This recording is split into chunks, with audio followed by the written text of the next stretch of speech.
Salut, Christian Aristote devant la tige métallique dans ces programmes que j'appelle « Je prie pour toi ».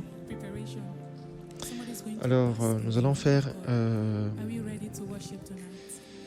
a deep experience, nous allons faire une expérience profonde.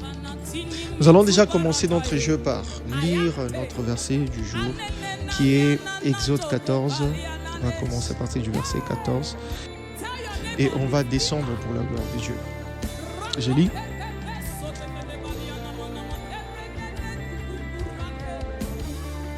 Donc on commence par les versets Exode chapitre 14, le verset 13 jusqu'au verset 15. La Bible nous dit: Moïse répondit au peuple, ne craignez rien, restez en place et regardez la délivrance que l'Éternel va vous accorder en ce jour. Car les Égyptiens que vous voyez aujourd'hui, vous ne les verrez plus jamais. 14. L'Éternel combattra pour vous et vous gardez les silences. 15. L'Éternel dit à Moïse: pourquoi ces cris? Parle aux enfants d'Israël et qu'ils marchent. Waouh. Le premier verset, on peut comprendre que le Seigneur nous interdit d'avoir peur. Dans cette génération, nous avons de plus en plus peur de notre destinée, de notre, de notre avenir. Tout le monde se pose des questions. Mais en oubliant qu'il y a notre maître qui nous a dit de ne pas craindre, de ne pas craindre, de ne pas avoir peur. Mais qu'est-ce que nous devons faire dans ces moments-là? C'est de regarder la délivrance que l'Éternel est en train de faire quoi? De nous accorder.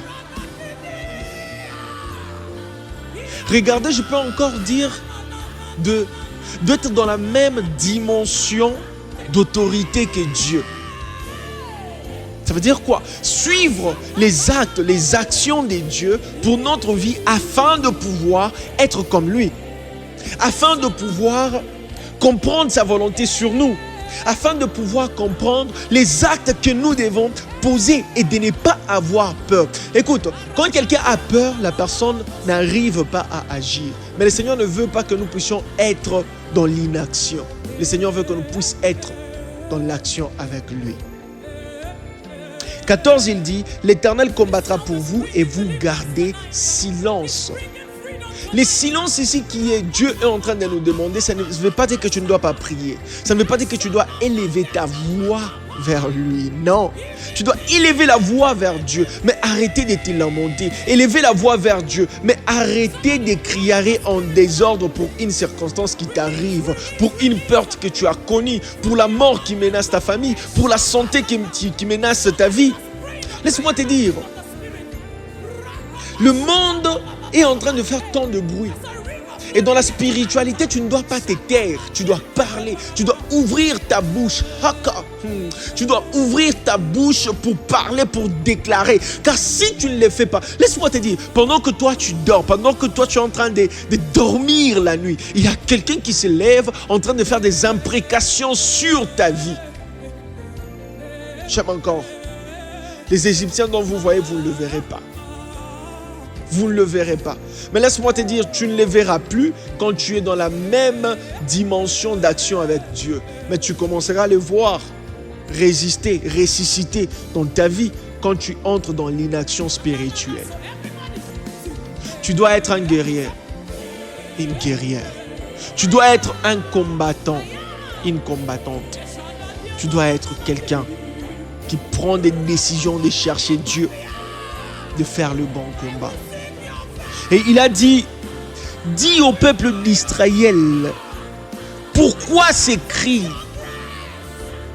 Parle aux enfants d'Israël et qu'ils marchent. Voilà ce que Dieu veut. Deux fois tu te lamentes, deux fois tu te dis que tu ne vois pas la main de Dieu, que tu ne vois pas les choses changer, que tu ne vois pas les choses se transformer. Mais en réalité, quand le Seigneur te regarde, il veut que tu avances. Donc, dans cette année 2025, dans cette seconde partie de l'année, tu dois apprendre à avancer et non à stagner et non à rester en un lieu statique. Tu dois avancer.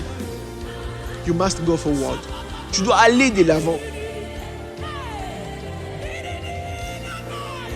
Je prie pour toi afin que le Seigneur te donne la force et la persévérance. Je prie pour toi afin que tu ne te limites pas que dans les actions de ce que tu avais accompli dans le passé. Tu as une histoire à écrire avec Dieu et l'histoire n'est pas au passé, mais l'histoire est en train de se faire chaque jour de ta vie. Demeurez bénis et que le Seigneur visite vos vies dans le nom de Jésus-Christ. Tu es celui qui va voir sa famille changer. Tu es celui qui va entrer en Cana. Tu es celui qui va vivre l'accomplissement de promesses de Dieu. Dans le nom de Jésus-Christ, je dis Amen.